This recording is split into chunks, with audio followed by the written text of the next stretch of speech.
Congratulations, you have an IELTS score of 9.0. Is that the Really? Yeah. So, in the first part, I'm going to ask you some questions about yourself. So let's talk about concentration. My first question about concentration is, did you stay focused in class when you were a child? No, not really. I wouldn't say I was a focused student when I was a child. I had lots of daydreaming moments, and I was always getting distracted by little things like the teacher's outfit, or the snacks in my drawer, and even the love letters from boys. Oh, I see. I see. Very funny. My next question is, have you become a more focused person since you grew up? Well, I can still be a bit of a scatterbrain sometimes. It's hard for me to stay focused or stay in a zone. Like 1 minute I'm writing assignments, and the next minute I'll be scrolling my feed on social media. I know it's a bad habit, but I just can't stop scrolling. Okay, I see. I see. I relate. So my next question is, how do you stay focused? One trick that helped me stay focused is to set some dedicated focus time for myself. During this time, I would put my phone in another room and turn off all the notifications. That way, I can give my attention to whatever I'm working on. Yeah. Ah, I see. I see, definitely. Let's talk about ice cream. My first question is, do you like ice cream? Absolutely. I mean, who can say no to ice cream on a hot summer day like this? And plus, there are so many flavors to choose from, so you can always pick the kind that suits your taste bud. So, yeah, I love ice cream. Definitely. Awesome answer. What's your favorite flavor? My favorite flavor, it's called green tongue in China. I don't know if you find it in Canada. It has a refreshing green apple flavor, and the appeal is like it wouldn't melt like proper ice cream, but it flops and it's gummy. And as its name suggests, it looks like a floppy green tongue. I know it sounds gross, but actually it's so good. I see. Okay, green tongue. I'll have to remember that. I've never heard of it until now. Okay, awesome. Great. Congratulations. You have an IELTS score of 9.0. Is that the Really? Yeah. Sorry, I don't is 9 the best? Yeah. Yeah. No Okay. way. Right. I think that's about right. I think so. That was great. That was amazing. Great answers. Um, I could tell, yeah.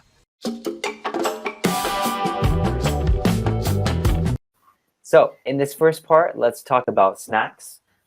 Question one is, what snacks do you like to eat? Well, I'm a die-hard fan of spicy steaks. I don't know if you find it in America, but it's quite a popular snack here in China. It's made with wheat flour and chili, very chewy and a little bit sweet and spicy. It's definitely my go-to snack whenever I feel like snacking. Okay, very good. Good answer. Unfortunately, no, we don't have spicy sticks in the US, but that sounds like quite a treat. That sounds very good. Do you often eat snacks when you were young?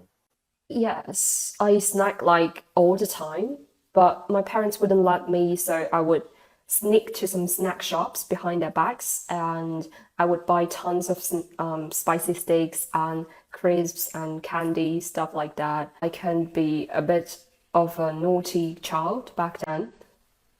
Okay, very good. I mean, your language is very colorful. It's very descriptive. So, um, very interesting way to describe that. Do you think it's healthy for you to eat snacks?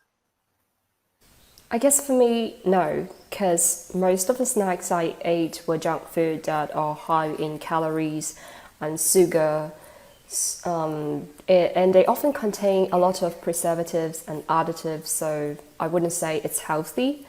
But the truth is, sometimes unhealthy food just tastes better than the healthy one, so I just can't stop eating. Okay, let's talk about your dreams and ambitions. What was your childhood dream?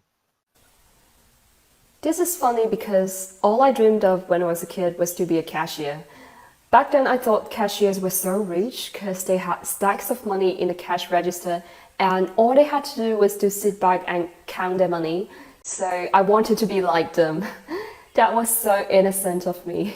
Yeah, that's true. Very good. What is your dream job now? Actually, I'm doing my dream job for the moment. I'm a student and a part-time content creator, and I've been making some how-to videos about learning English in a painless way. And my TikTok account just hit 200k followers a few days ago, which is quite fulfilling.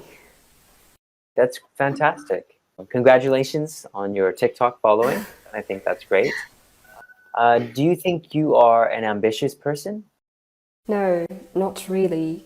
I'm an INFP according to the MBTI, a personality test. So in general, we INFPs are the kind of people who have laid-back attitude, and we would like to take things easy. It's not that we don't have any ambitions, but we just like to go with the flow and see where life takes us. So I'm not an ambitious person. Okay. Excellent job with these answers. The difference between a 7 and an 8 for the speaking is a lot of students who score 7, they'll use a lot of like very good vocabulary and they'll have a few linking words, but for an 8, it sounds effortless. And the way you answered these questions was pretty effortless. So, honestly, I think you sound so natural and so fluent. I don't come across many students who are quite at that level here on Cambly. So that's my feedback for that part, but you did a wonderful job of answering all of the questions. So could you please describe a place you plan to travel to that is far away from your home in the future? Okay, so the first place that comes to mind is the British Museum. Actually, I've always had a soft spot for this place, not because of the museum itself apparently, but because of the countless Chinese treasures that it's been keeping. All the time I've read so much about them, but sadly I never got the chance to see them in person since they are thousands of miles away from home. So if I ever get to visit it, I guess the first thing I would do is to take photos of every Chinese artifact on display, like the jade, the bronzes, the paintings, and the ceramics. One particular object that I wish to see is a porcelain pillow. Just so you know, ancient Chinese like to use porcelain to make pillows. And on this pillow, there are 4 Chinese characters, 家国永安. In English, they mean our country and families will always be safe and sound, which obviously represents the wish of every Chinese resident. But it's kind of ironic how a treasure that means so much to us is squeezed into an insecure and foreign place that's far away from home. And I guess it's not just we missing them, but maybe they are also missing home right now. Maybe they have feelings, they have emotions, they have spirits, who knows? So I really wish there will be one day when all these items return home safe and sound. And that's pretty much I would like to say. Thank you. Hey, brilliant. Sounds good. Yeah, really good answer for that. I remember I would have been there when I was probably a teenager. And I did enjoy it. There's lots to see there. But at that age, you can't really understand the reality of all the artifacts that are in there. And you haven't grasped what they mean, their significance, and how old they are, the history behind everything that you see in front of you. Okay, the pronunciation of these words together. Could you say those words together for me, please? Safe and sound. Safe and sound. Yeah, so the way that you can make it easier for you to pronounce is we can have fun as the middle sound. That's all we need to pronounce of the and. We don't need to say safe and sound, that's too much emphasis. So safe and sound is how we can say that.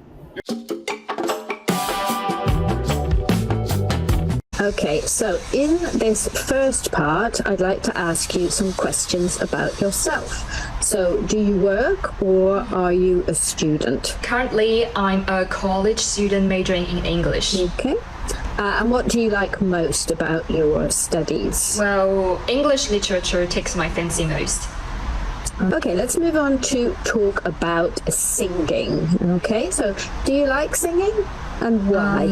Yes, I do, but sad to say, I don't have a good singing voice and I'm kind of tone deaf. But that doesn't stop me from loving singing. I mean, it is a good way to relieve my stress and recharge my batteries. And who do you want to sing for?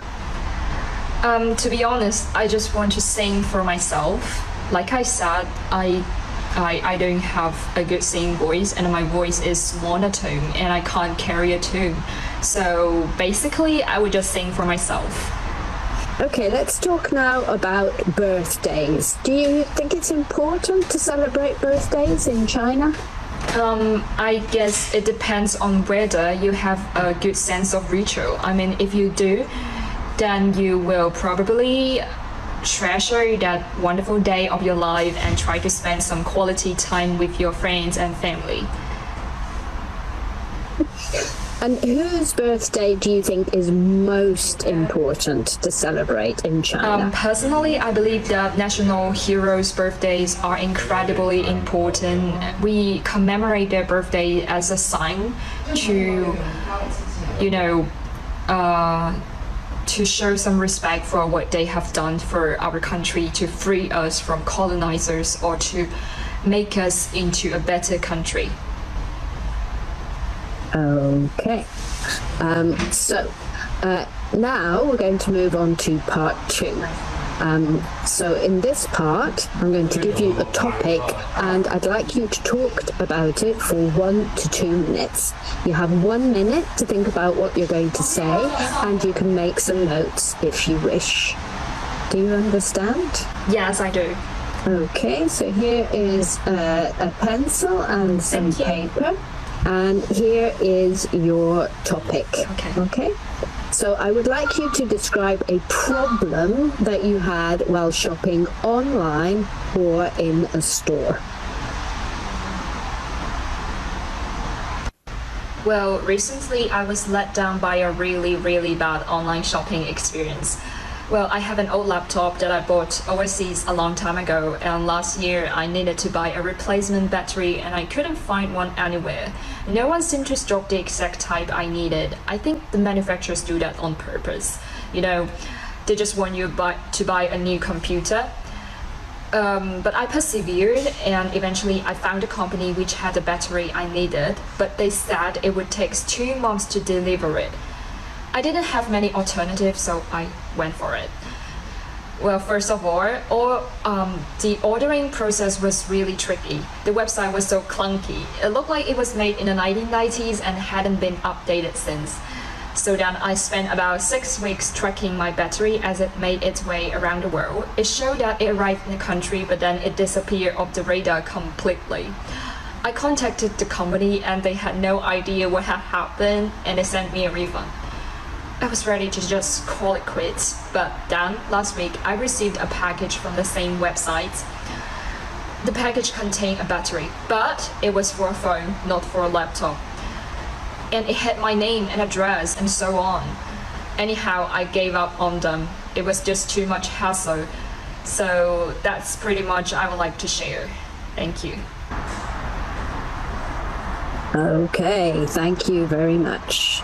Okay, and now I'd like to ask you some general questions related to shopping. Okay, so what kind of customer service would you say was good customer service? I would say good customer service means that means providing customers with a smooth and pleasant shopping experience. Yeah. And why do you think that? Because apparently satisfied customers can contribute greatly to business success in terms of both profit and brand awareness. Okay, interesting. And do you think people prefer to shop online or in a physical store? I would say people would rather go for online shopping because nowadays you can order almost anything just at your fingertips and have it delivered to your doorstep in a few days. It's just extremely convenient. Okay. Me. And do you think that people kind of can have general problems when shopping? For sure, usually it's either related to, the product or the customer service. Things are out of stock, things are of poor quality, and things not working. And when people pay, there may be payment issues, and after they buy it, they may not be satisfied with the product, and that's when after-sales customer service may go wrong. And if that happens and they're not happy with the product, what do you think needs to happen? What does the company need to do in return? I would highly recommend the company to improve their customer service by asking the customer to provide negative feedback and suggestion, and by receiving the feedback and suggestion, the company can see how well their customer services performances are. Moreover, an alternative would be for the company to provide a suggestion box. Okay, thank you very much. That is the end of the speaking test.